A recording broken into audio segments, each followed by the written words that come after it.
Bueno, bienvenidos a otro Mates con Historia. Espero que estén muy bien, reciban un saludo de la ciudad de Rosario. Hoy vamos a hablar, disculpen la desprolijidad, pero vamos a hablar de la segunda invasión inglesa a la ciudad de Buenos Aires, la de 1807. Justo hoy que estamos en el aniversario de la reconquista de Buenos Aires, que fue el 12 de agosto de 1806, pero lo que pasa es que la defensa de Buenos Aires se conmemora el 5 de julio. Se nos pasó la fecha o la efemérides, no pudimos hacer este Mates con Historia.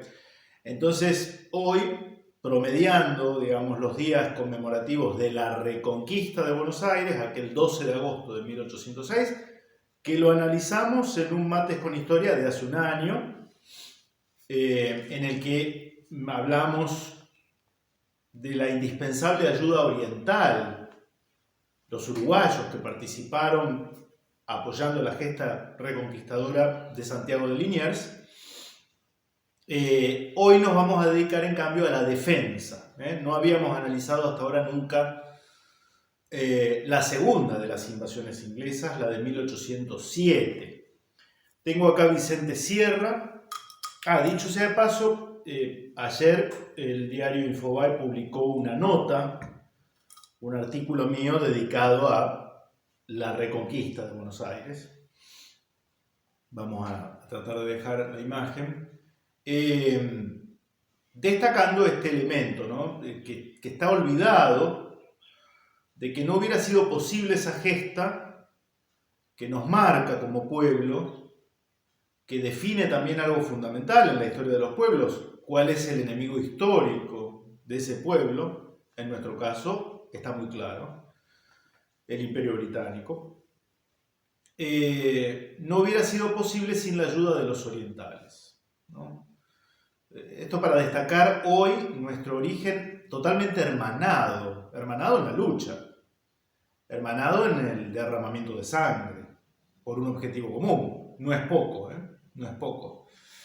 Y también destacaba en esa nota y en aquel Mates con Historia de hace un año el factor religioso como un factor determinante en la actitud del pueblo llano de Buenos Aires de no aceptar, de no acatar a estos nuevos amos, que habían pretendido incorporar por la fuerza el Río de la Plata como colonia del Imperio Británico. Bien.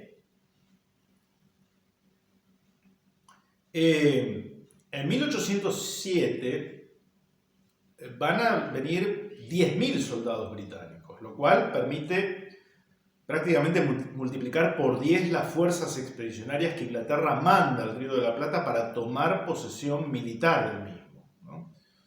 Lo cual este aumento nos habla ya de un plan estratégico. Si hubieran quedado en la primera invasión inglesa, decidida por William Carr Beresford estando en Ciudad del Cabo, podría decirse que fue una aventura individual. Que si salía bien, salía bien, y que si salía mal, salía mal. Como hay una segunda invasión al año siguiente, con 10.000 hombres y con una oficialidad que es con lo que vamos a empezar a leer a Vicente Sierra, podemos, por tanto, descartar que haya sido una aventura de un loco y podemos decir que se trataba de un plan oficial, de una política de Estado adoptada por Inglaterra de tomar posesión de estas tierras, ¿no? Y de incorporarlas a su imperio colonial.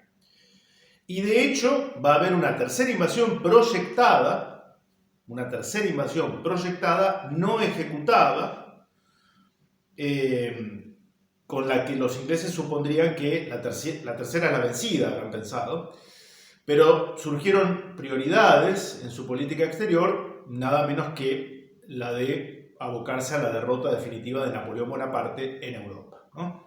Pero eso está documentado, es conocido, hubo una tercera invasión que según ellos iba a ser la definitiva y que de hecho iba a ser encomendada a Arthur Wellesley, el futuro duque de Wellington, el militar de mayor prestigio que tenía Inglaterra, que tomará otro rumbo y se irá al continente europeo.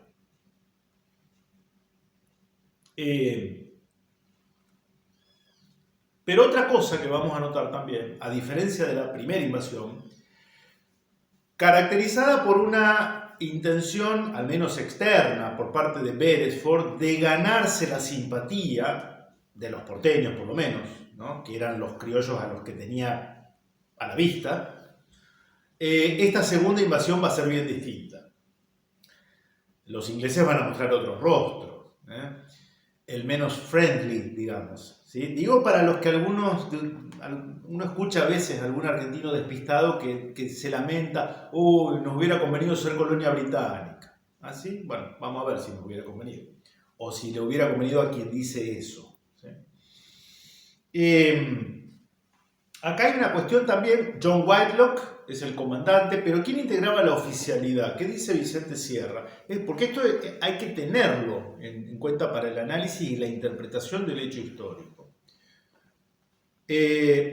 Vicente Sierra cita a Carlos Pueyrredón, que dice lo siguiente: la expedición que amenazaba a Buenos Aires, aldea de 40 a 45.000 habitantes, era formidable en proporción a los medios defensivos.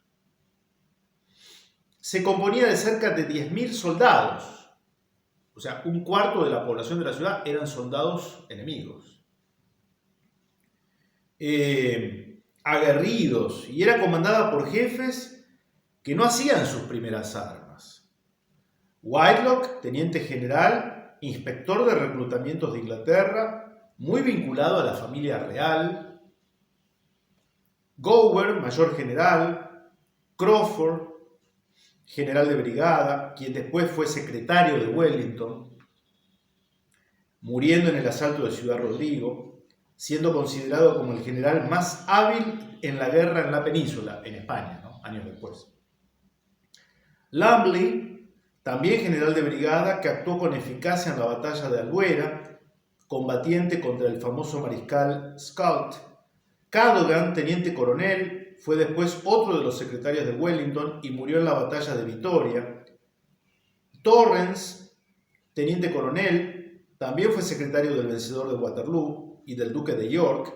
Y Burke, teniente coronel, fue posteriormente miembro del Estado Mayor de Wellington y gobernador de Nueva Gales del Sur. O sea, uno lo sintetiza diciendo John Whitelock, pero ven, digamos, la foja de servicio de toda la oficialidad británica.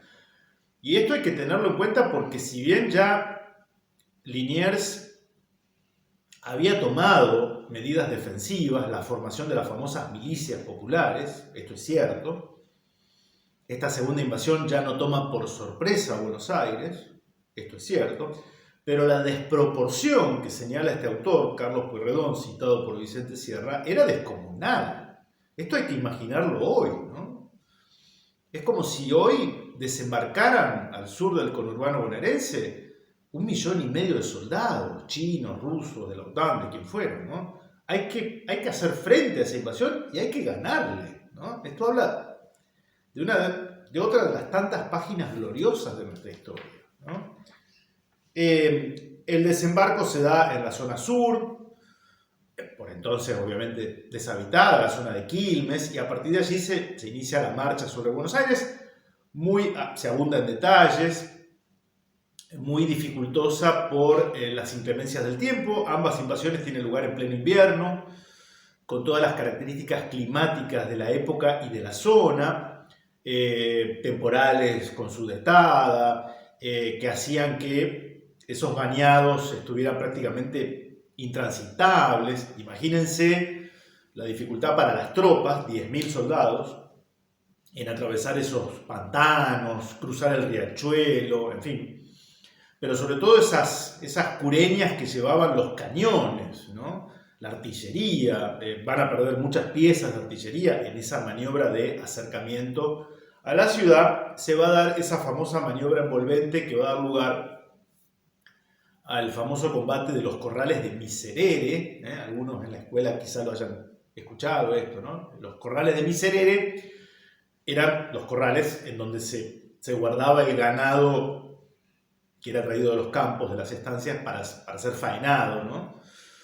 Para consumo local de la ciudad y eventualmente para exportar cueros y cebo, que era lo que se exportaba en esa época, están a la altura de lo que sería Plaza 11, o sea, hoy es el centro de la capital federal, pero en ese momento eran como los alrededores, ¿sí? Los arrabales.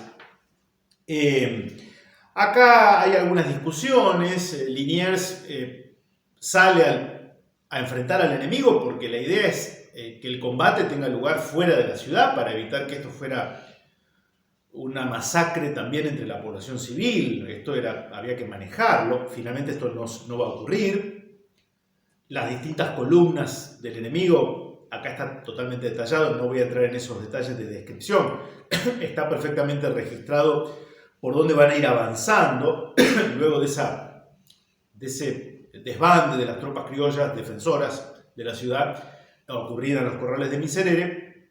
A mí me interesa ir más a otros aspectos de la contienda, pero el plan de Liniers de ganar al enemigo en la defensa de la ciudad, fuera de la ciudad, en campo abierto, para evitar exponer a peligros a la población civil, no se va a concretar y habrá que defender la ciudad calle por calle, casa por casa, sobre todo teniendo en cuenta dos puntos estratégicos en la defensa: el fuerte, la Plaza Mayor, hoy Plaza de Mayo, vamos a tratar de poner mapitas, ¿sí? Y la Plaza del Retiro, la Plaza del Retiro, actualmente Plaza del Retiro o Plaza San Martín si quieren, la zona de Retiro a unas 15 cuadras de Plaza de Mayo, ¿sí? Hacia el norte. Hay una parte que es interesante porque a veces nos olvidamos de otro protagonista, olvidado por la historia, va a ser fusilado años después. Todos terminan fusilados los defensores, qué curioso. Santiago Liniers va a ser uno de los primeros fusilados tras la Revolución de Mayo, por inspiración y por orden directa de Mariano Moreno. Agosto de 1810, en Cabeza de Tigre, en la provincia de Córdoba. Y otro va a ser Martín de Álzaga. Martín de Álzaga, comerciante español, asentado en Buenos Aires, de una gran fortuna personal. No esos comerciantes, enfrentado en el rubro a esos comerciantes que eran mercaderes afines al contrabando británico y luego, de decretado libre comercio, importadores de productos manufacturados británicos.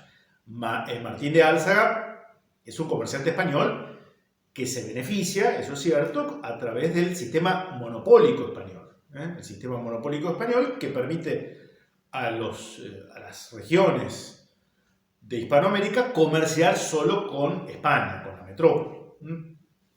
Martín de Álzaga va a ser quien va a financiar, no el único, pero va a financiar los gastos de la defensa y es quien se pone la situación al hombro en lo que acá Vicente Sierra señala como la noche triste del 2 al 3 de julio, porque luego del desbande, tras la escaramuza, el combate de los corrales de Miserere, Liniers, con parte de la tropa, se retira a lo que sería la zona de Chacarita, en la ciudad de Buenos Aires, hoy un barrio, la zona de Chacarita, y claro, pasa allí la noche y pasan 1 o 2 días sin que se tenga noticias de él, que es el comandante general de la defensa. Entonces hay una situación de zozobra, de inquietud, de duda, con el enemigo a las puertas de la ciudad, y es Martín de Álzaga quien se pone al hombro esa situación, ¿no?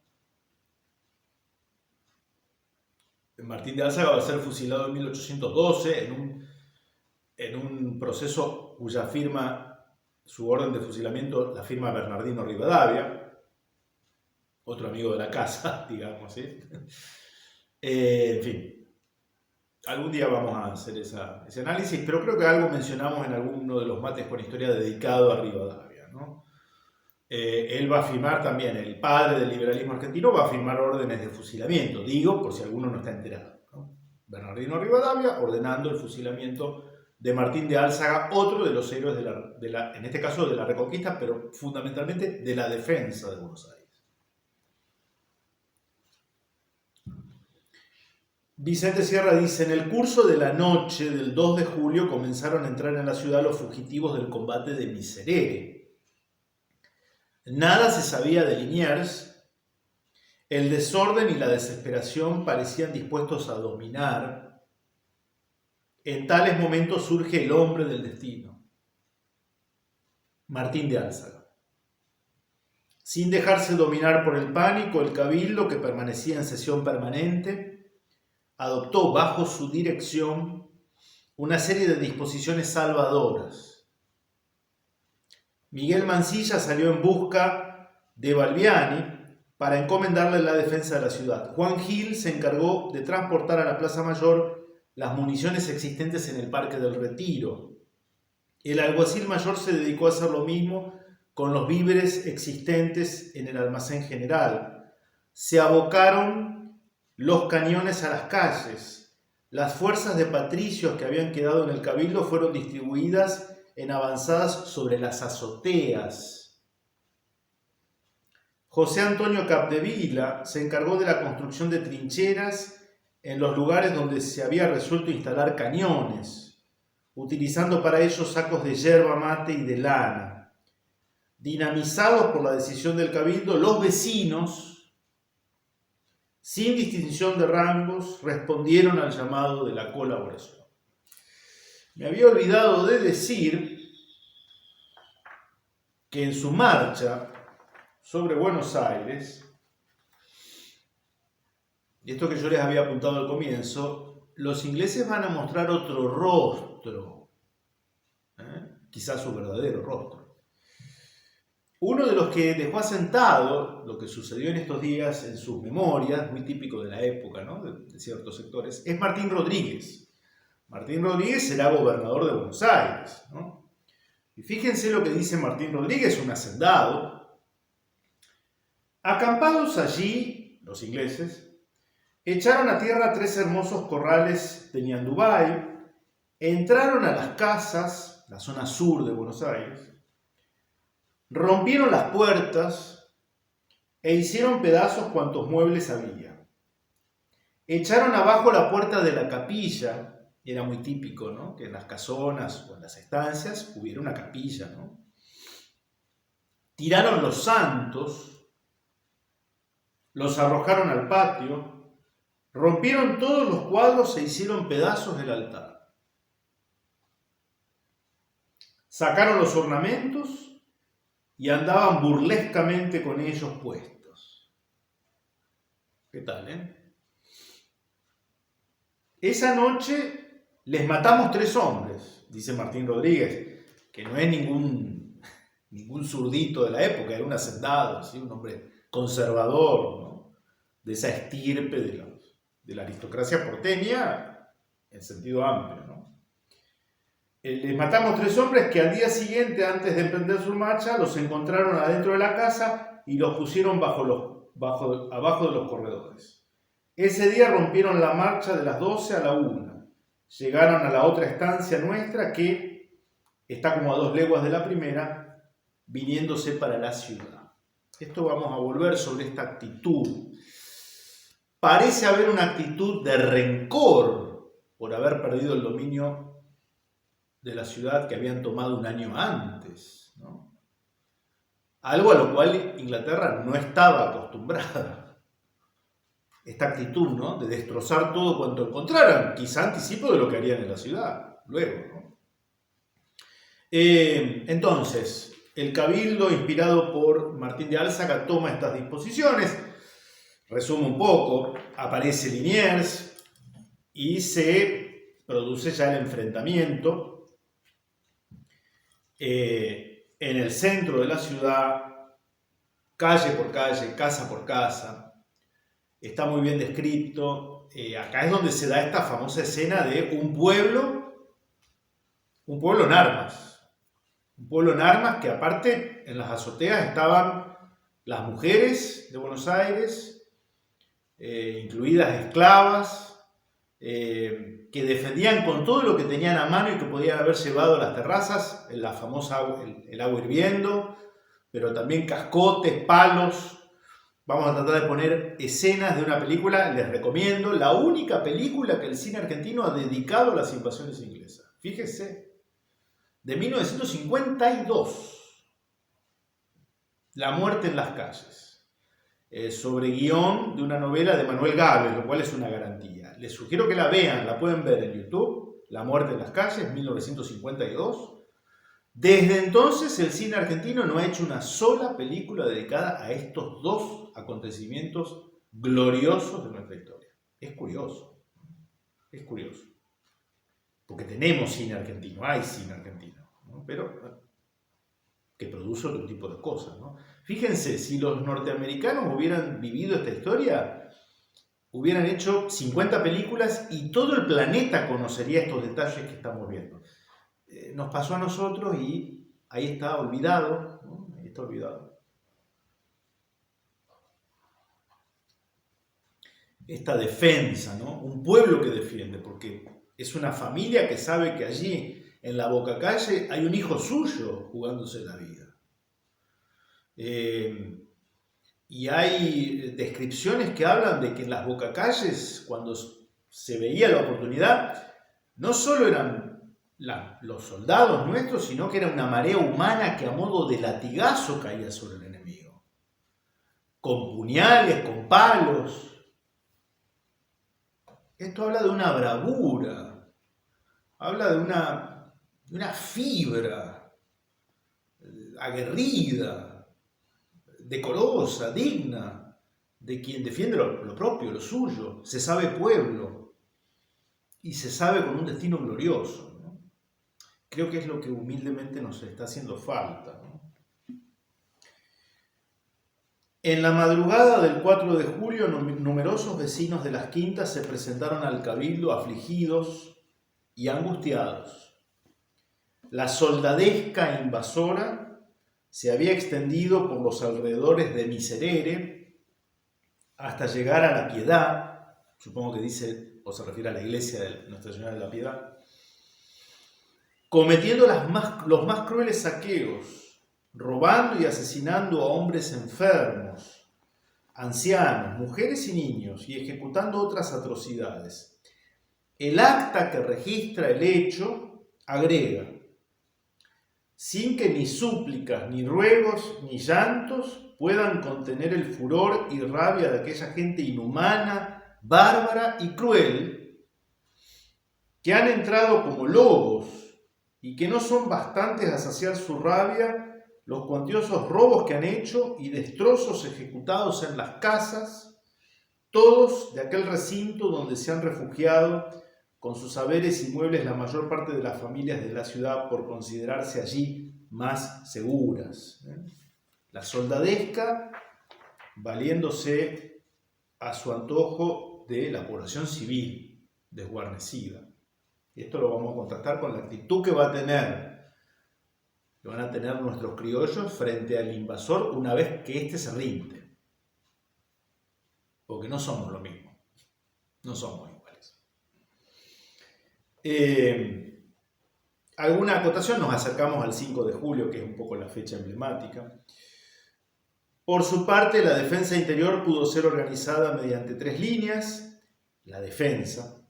La primera línea sobre las actuales calles Cerrito y Lima, opuesta a la del enemigo, debía retirarse a la segunda línea, no bien comprobase el avance general del enemigo. La segunda línea, que tendría a su cargo la principal resistencia, rodeaba la Plaza Mayor, la Plaza de Mayo actual, a una distancia de 3 y 4 cuadras. Todas las azoteas de las casas de mayor altura fueron ocupadas por compañías enteras, abundantemente pertrechadas de municiones y granadas de mano. Los vecinos, por su parte, se habían provisto de piedras, agua hirviendo y otros proyectiles improvisados. ¿Ustedes se imaginan lo que fue esto? Es como estar con la familia de uno defendiéndose, defendiendo la ciudad de todos, de estos invasores que como lobos venían, ya no con un rostro friendly como hace un año, ¿no? Los principales centros de defensa eran los alrededores de la Merced, la iglesia de la Merced, a pocas cuadras de la Plaza de Mayo, ocupados por los arribeños, un cuerpo, ¿no?, de estas milicias, compuesto por los voluntarios que venían de las provincias de arriba, por eso arribeños, ¿no? Y 2 cuerpos de patricios, los de San Miguel a cargo de los húsares cazadores, una compañía de cántabros, parte del cuerpo de andaluces y otras fuerzas, el Real Colegio de San Carlos a cargo de 4 compañías de patricios, en fin, la defensa. Y bueno, Vicente Sierra abunda en todo el desarrollo, ¿no? El avance, el retroceso de cada una de estas columnas. Hay allí una placa que yo vi en el convento de Santa Catalina de Siena, que es lo que da origen al barrio de Las Catalinas, ¿sí? Donde están esos rascacielos actualmente, que fue hospital de sangre, para atender a los heridos, pero que al ser ocupado por los británicos hubo también profanaciones a las imágenes religiosas y a algunas religiosas del lugar, a las monjas, ¿no? A las monjas, los civilizados, ¿no? Los civilizados. El combate en las inmediaciones del convento de Santo Domingo, ¿no? Donde se preservan esas columnas. En ese momento el convento de Santo Domingo, la iglesia de Santo Domingo en Defensa y Belgrano, donde en su atrio está el mausoleo de Belgrano, y en cuyo interior están los trofeos, las banderas tomadas a los ingleses. Les recomiendo que vayan, ¿no? Cuando estén en Buenos Aires. En ese momento la iglesia tenía una sola torre, actualmente tiene 2, y en una de ellas se preservan las esquirlas de los cañonazos, ¿no? Es muy interesante poder concurrir allí. Y como para ir cerrando, porque como verán esto da para mucho, ¿no? Pero bueno, no quería dejar pasar lo que fue la defensa de Buenos Aires. Se dan las negociaciones, Whitelock trata de recomponer su posición, imposible. Para un militar de esa categoría tener que rendirse era, bueno, enfrentarse a una situación lastimosa, ¿no? Su futuro personal me refiero, ¿no?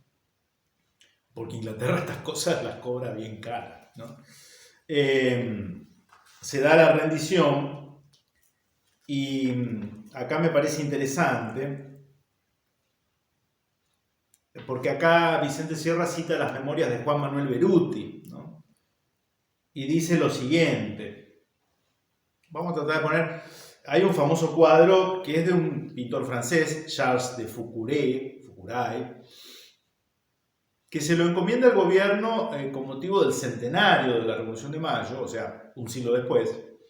Y él pinta 2 cuadros. Uno es muy famoso, La rendición de Beresford. Ese lo conocemos. Pero él pinta 2 cuadros, porque uno digamos, en recuerdo de la primera invasión, y el otro es la rendición de Whitelock. Es poco conocido, se ve ahí la rendición, el fuerte de fondo, la actual Casa Rosada, ¿no? ¿Y qué pasó? Bueno, Juan Manuel Beruti dice lo siguiente. Refiere Juan Manuel Beruti en sus memorias que uno de los timbres de honor de la jornada fue el espíritu de humanidad con que los defensores se ocuparon de los enemigos heridos o tomados prisioneros, mudando, y cita, el corazón enfurecido e irritado, después de todo lo que habían sufrido, ¿no? En benigno y lastimoso, llevándolos sin ofenderlos prisioneros, y a los heridos que podían caminar les servían de apoyo y de báculo, como al mismo tiempo los incapaces de andar por sus pies, por lo muy mal heridos que estaban, usaban con ellos de una inmensa caridad, cargándolos en sus brazos entre unos o 2, como si no fueran enemigos, y los conducían a los hospitales, donde los entregaban para ser curados, de donde volvían de nuevo a la defensa, en lo que manifestaban la caridad cristiana, en perdonar al rendido y mirarlo como hermano, y el patriotismo en volver a la defensa de la religión, el rey y la patria, viéndose en el enemigo todo lo contrario, pues estos no perdonaban ni al viejo por sus años, ni a la mujer por su débil sexo, ni al párvulo por su inocencia, pues todos, de cualquier calidad o condición que fueran, eran pasados a cuchillo, máxime los que encontraban con armas o uniformados, que a estos al punto le quitaban la vida. Whitelock no cesaba de ponderar la generosidad española y que se desengañaba de los malos informes que se le habían dado, de que los españoles daban muy maltrato a sus enemigos rendidos. En fin.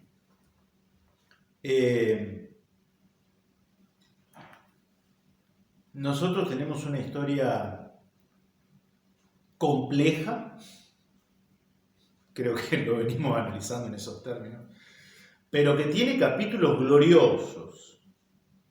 Pocos pueblos pueden exhibir esto. El pueblo argentino, y me animo a decir, saben ustedes cuál es mi mirada, rioplatense, hispano-criollo, lo cual involucra e incluye hoy a uruguayos, a paraguayos, a bolivianos, que componían aquel virreinato del Río de la Plata, no puede dejar que estos capítulos caigan en el olvido.